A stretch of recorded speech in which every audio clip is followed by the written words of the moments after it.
আল্লাহর ওলি হলে এত মর্যাদা, কি করলে, কোন পথে হাঁটলে আল্লাহর ওলি হওয়া যায়, আমার আল্লাহ কুরআনুল কারীমের মধ্যে সে কথাও বলে দিয়েছেন। বলেন না সুবহানাল্লাহ।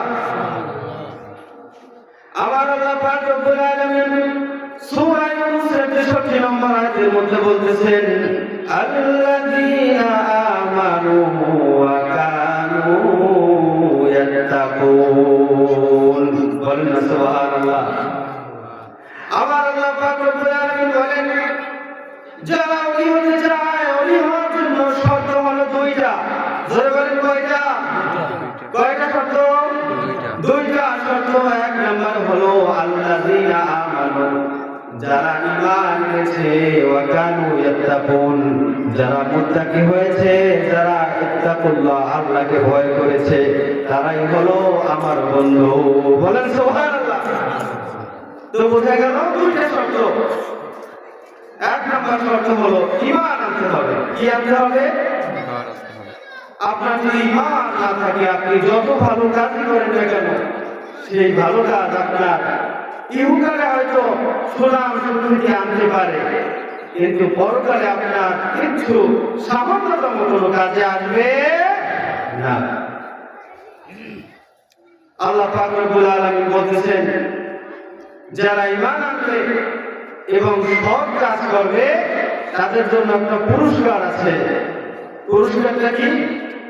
ইন্নাল্লাযীনা আমানু ওয়া আমিলুস সালিহাতি কানাত লাহুম জান্নাতুল ফিরদাউসি নুজুলা। বলেন না সুবহানাল্লাহ। আমার আল্লাহ পাক রব্বুল আলামিন বলতেছেন, যারা ঈমান আনবে, ঈমান আনার পাশাপাশি সৎ কাজ করবে, তাদের জন্য মহা পুরস্কার হলো জান্নাতুল ফিরদাউস। বলেন না সুবহানাল্লাহ। এখন আসলে ঈমান কি? ঈমান কি যদি প্রশ্ন করা হয়, ঈমান কাকে বলে, আর যদি বলা হয় আপনি কি মুমিন, সবাই উচ্চ স্বরে বলবে হ্যাঁ আমি তো মুমিন। কি বলবে কিনা? যদি বলা হয় ভাই আপনি কি মুমিন, বলবে হ্যাঁ আমি মুমিন। কিন্তু মুমিন এবং ঈমানের ওজনটা অনেক বড়, ঠিক না? ওলামার শর্ত হলো আপনাকে এই বলে সাক্ষ্য দিতে হবে, আশহাদু, সবাই বলেন আশহাদু আল্লা ইলাহা ইল্লাল্লাহ ওয়া আশহাদু আন্না মুহাম্মাদুর রাসূলুল্লাহ সাল্লাল্লাহু আলাইহি ওয়াসাল্লাম। প্রথম আপনার শর্ত হলো ঈমানের, বলতে হবে আমি সাক্ষ্য দিতেছি আল্লাহ ছাড়া আর কোনো মাবুদ, জোরে বলেন আল্লাহ ছাড়া কোনো মাবুদ নাই, মুহাম্মাদুর রাসূলুল্লাহ সাল্লাল্লাহু আলাইহি ওয়াসাল্লাম আল্লাহর পক্ষ থেকে একমাত্র প্রেরিত রাসূল। বলেন না সুবহানাল্লাহ। আমাদের জন্য এইটা হলো কালেমা, মুহাম্মদ সাল্লাল্লাহু আলাইহি ওয়াসাল্লাম আল্লাহর পক্ষ থেকে প্রেরিত রাসূল। সংক্ষেপে বলা হয় লা ইলাহা ইল্লাল্লাহু মুহাম্মাদুর রাসূলুল্লাহ সাল্লাল্লাহু আলাইহি ওয়াসাল্লাম। এটা হলো কালেমা তাইয়্যিবা। এটা কি? কালেমা তাইয়্যিবা। এটা আপনার সর্বপ্রথম বলতে হবে। আপনার অন্তরের মধ্যে আল্লাহকে বিশ্বাস করতে হবে, যে রবকে আমরা দেখি নাই। দেখছি নাকি? আল্লাহকে আমরা দেখছি? আল্লাহকে আমরা দেখি নাই। সর্বপ্রথম সেই অদৃশ্য যে রবকে আমরা দেখি নাই, সেই রবের প্রতি ঈমান আনতে হবে। যদিও নবীকে সাহাবায়ে কেরাম দেখার সৌভাগ্য লাভ করেছেন, কিন্তু আপনি আমি গুনাহগার উম্মত, নবী দেখা পাই নাই। তারপরে আমরা নবীকে ভালোবাসি, নবীর প্রতি ঈমান এনেছি। আনছি কি আনি নাই? আনছি কি আনি নাই? আমরা নবীর প্রতি ঈমান এনেছি, যদিও আমাদের নবীকে দেখার সৌভাগ্য হয় নাই। এরপরে আপনাকে বিশ্বাস করতে হবে আসমানি কিতাবের প্রতি। আমার আল্লাহ পাক রব্বুল আলামিন আসমান থেকে জমিনের মধ্যে মানুষদেরকে সুন্দরভাবে পরিচালনার জন্য নবীদের উপরে যে কিতাবগুলো নাযিল করেছেন, সেই নবীদের প্রতি আপনার বিশ্বাস রাখতে হবে, ঠিক না? এরপরে হলো ফেরেশতাদের প্রতি আপনার বিশ্বাস রাখতে হবে, যে আল্লাহ পাক রব্বুল আলামিন এই দুনিয়া পরিচালনা করার জন্য পর্যায়ক্রমে সুন্দরভাবে বিভিন্ন জায়গায় অনেক লক্ষ লক্ষ কোটি কোটি ফেরেশতা সৃষ্টি করেছে, ঠিক না? ইমানের এই শব্দ শেষ হলো, আপনাকে ইয়াউমে আখিরাত বিশ্বাস করতে হবে। কিয়ামত বলতে একটা বিষয় আছে, এটা আপনাকে বিশ্বাস করতে হবে যে আমি দুনিয়ার জমিনের মধ্যে যা কিছুই করি না কেন, যত যা কিছুই করি না কেন, একদিন আমি দুনিয়া থেকে যখন চলে যাব, আবার এমন একটা দিন আসবে যে দিনটাকে বলা হয় বিচার দিবসের দিন, ঠিক না? কোন দিন? বিচার দিবসের দিন। ইয়াউমে আখিরাত, কিয়ামতের ময়দান, এমন একটা ময়দান, হাসরের ময়দান, যেই দিনে আমাকে আবার উঠতে হবে, আবার আল্লাহর কাছে আমার প্রত্যেকটা কৃতকর্মের জন্য আল্লাহর কাছে জবাবদিহিতা করতে হবে, ঠিক না? এই বিষয়গুলোর প্রতি যদি কেউ সঠিক বিশ্বাস রাখে এবং সে অনুযায়ী আমল করে, সে হলো খাঁটি ঈমানদার। বলেন সুবহানাল্লাহ। সে হলো খাঁটি ঈমানদার। এক নম্বর শর্ত হলো আল্লাহওয়ালা হওয়ার জন্য ঈমান আনতে হবে, আর দুই নম্বর শর্ত হলো ওয়াকানু ইয়াত্তাকুন, আপনাকে মুত্তাকি হতে হবে।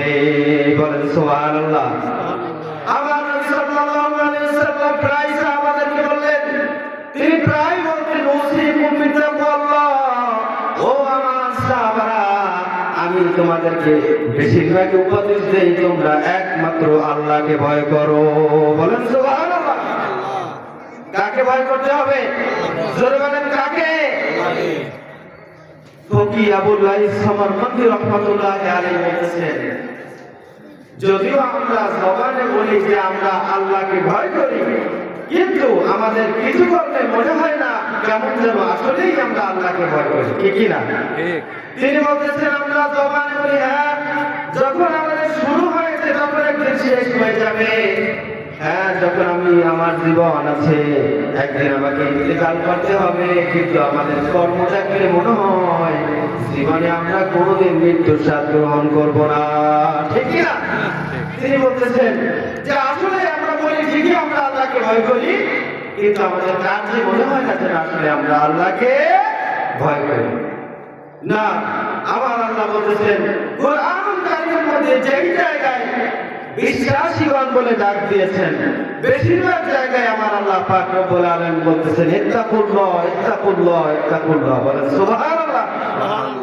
যেখানে আমার আল্লাহ পাক বলতেছেন ইয়া আইয়ুহাল্লাযীনা আমানু, এই বলে যেই জায়গায় ডাক দিয়েছেন সেই জায়গায় আমার আল্লাহ বলতেছেন সর্বপ্রথম কাজ হলো আল্লাহকে ভয় করো। সুবহানাল্লাহ। ও বাবাজি আমার, আবার আল্লাহ পাক রব্বুল আলামিন আমাদের জন্য কত নিয়ামত রেখেছেন। কবরের মধ্যে, আমলে বারজাখের মধ্যে একজন মানুষের যখন আযাব হয়ে থাকে, এই আযাবের সংবাদ, এই আযাবের অবস্থা যদি কোনো উম্মত জানতে পারত, তাহলে দুনিয়ার সমস্ত রিজিকের কাজ ফেলে দিয়ে সারাদিন আমার আল্লাহর জন্য মসজিদে বিভিন্ন জায়গায় সিজদায় পড়ে থাকতো, ঠিক কি না? কেউ যদি জানতো কবরের মধ্যে কি হইতেছে, সে যদি মালুম করতে পারতো, রিয়ালাইজ করতে পারতো, তাহলে দুনিয়ার সব উপার্জন ইনকাম বাদ দিয়ে সারাদিন সিজদায় পড়ে থাকতো, হায় আল্লাহ আমার কি হবে। কিন্তু আল্লাহ পাক আমার আপনার নবীর ভালোবাসায় আমাদের থেকে বিষয়টা হাইড রেখেছেন, গোপন রেখেছেন, যেন আমরা সুন্দরভাবে জীবন যাপন করতে পারি। বলেন সুবহানাল্লাহ। ও বাবাজি আমার, তাকওয়া কাকে বলে শুনুন। ইসলামের দ্বিতীয় খলিফা হযরত ওমর ফারুক রাদিয়াল্লাহু তাআলা আনহু, যার শাসন আমল ছিল বড় কঠিন, ইসলামের ব্যাপারে যেই খলিফা ছিল বড় তৎপর, যিনি অর্ধ জাহান শাসন করার পরে যার মধ্যে সামান্য পরিমাণে রিয়া অহংকার ছিল না। বলেন সুবহানাল্লাহ। হযরত ওমর ফারুক রাদিয়াল্লাহু তাআলা আনহু এমন একজন শাসক, যিনি গোটা পৃথিবীর অর্ধেক শাসন করেছেন, যেটা শাসন করার পরেও এক ব্যক্তি একদিন ওমর রাদিয়াল্লাহু তাআলা আনহুর সাথে দেখা করতে আসে, বলে আমি শুনেছি ওমর, যিনি অর্ধ জাহানের শাসক, তার সাথে আমার দেখা একজন দেখায় দিল, যাও ওই যে খেজুর পাতার চাটাই গেছে, যেই মানুষটা শুয়ে আছে পিঠের মধ্যে ওই চাটাইয়ের দাগ পড়ে গেছে, ওই হলো ওমর। বলেন না সুবহানাল্লাহ। সুবহানাল্লাহ। আমাদের যদি কেউ একটু মেম্বার চেয়ারম্যান হয় তাহলে তার বাসা বাড়ি সব নাইস, ঠিকই না? কিন্তু অর্ধেক জাহানের শাসক শুয়ে আছে খেজুর গাছের চাটাইয়ের উপর। বলেন সুবহানাল্লাহ। এটার নাম হলো তাকওয়া। ওমর রাদিয়াল্লাহু তাআলা আনহু একদিন মদিনার পথ দিয়ে চলে যায়। হঠাৎ করে তিনি দেখতে পান এক রাখাল কতগুলো বকরি নিয়ে মাঠের মধ্যে তার বকরিগুলো চালনা করতেছে।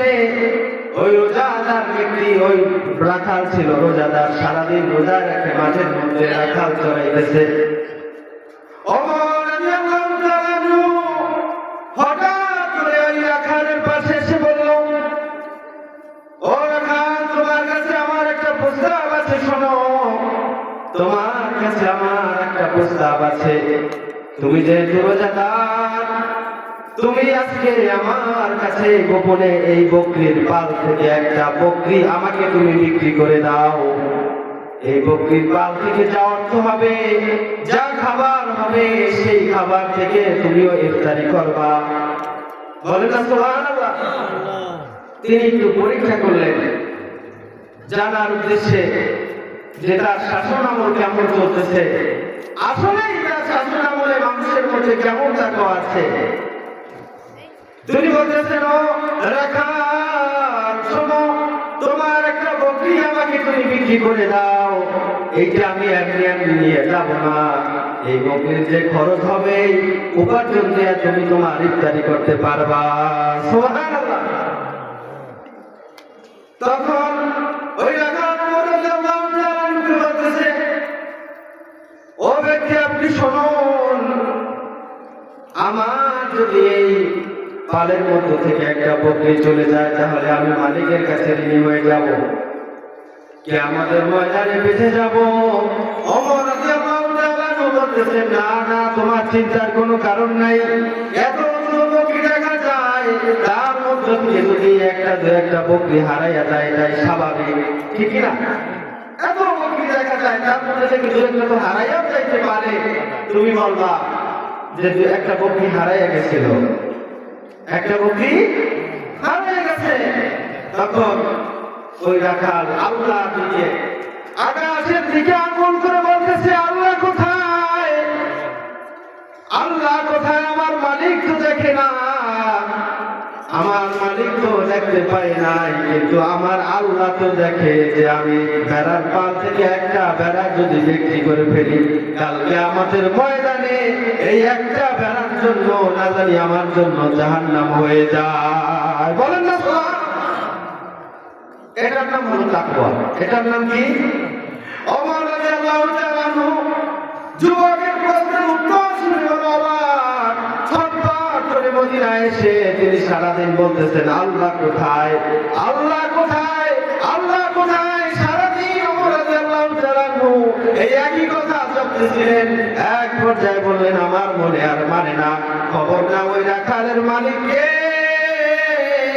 ওই রাখালটাকে এখনই ঘিরে আনো, বকরির পাল শুদ্ধ। বলেন না সুবহানাল্লাহ। সুবহানাল্লাহ। ওমর রাদিয়াল্লাহু তাআলা পরক্ষণে ওই রাখাল, ওই যত বকরি ছিল সব পাল শুদ্ধ কিনে ওই গোলামকে আজাদ করে দিলেন। বলেন সুবহানাল্লাহ। সুবহানাল্লাহ। সেটা বিষয় নয়, সেটা বিষয় নয়। দুনিয়ার কেউ যখন দেখে না যে আপনি গুনাহ করতে পারেন, সুযোগ আছে, কিন্তু আপনি করলেন না, কেউ দেখে না, আমার আল্লাহ তো দেখতেছে, ঠিক না? কেউ দেখে না, আমার আল্লাহ তো দেখতেছে। সুতরাং আমি কিভাবে খারাপ কাজটা করতে পারি? ও বাবাজিরা আমার আল্লাহ পাক রব্বুল আলামিন বলতেছেন, আল্লাহু ওয়ালিয়ুল মুত্তাকিন।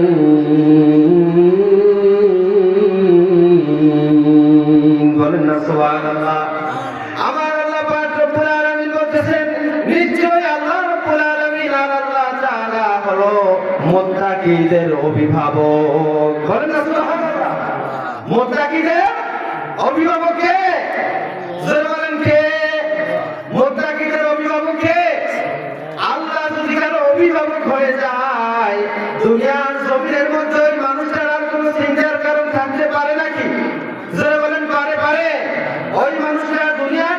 মধ্যে কোনো চিন্তার কারণ থাকতে পারে না বাবাজিরা আমার। সুতরাং কোন মানুষ যদি আল্লাহ ওয়ালা হতে চায় তাকে দুইটা জিনিস খালি ফলো করলেই হবে। এক নাম্বার হলো তাকে খাঁটি ইমানদার হতে হবে, দুই নাম্বার হলো তাকে খাঁটি মুত্তাকি হতে হবে। বলে না সুবহান